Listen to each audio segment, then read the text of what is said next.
Good morning, mayam. Sana Leibak Manipur. Ngasi date 7 November 2025 ni. Ngasi di uva phange nga nong chugi bagi.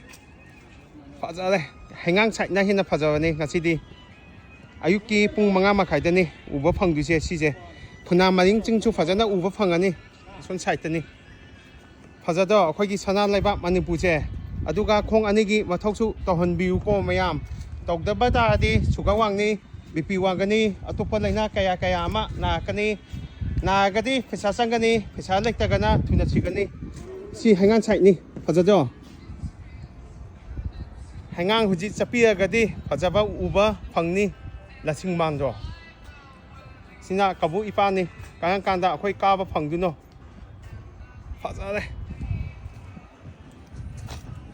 sina ahum suba ching Infam manungda leiba chingni fhajare sina infam view ni uri se fhajare numitsu get chalai chu hai na humna ha le afaba wakan khan si afaba thabak tamna si afaba chinja cha si afaba wakan khan na ba ningsi chanana lemina si ko kanglepak na yai fare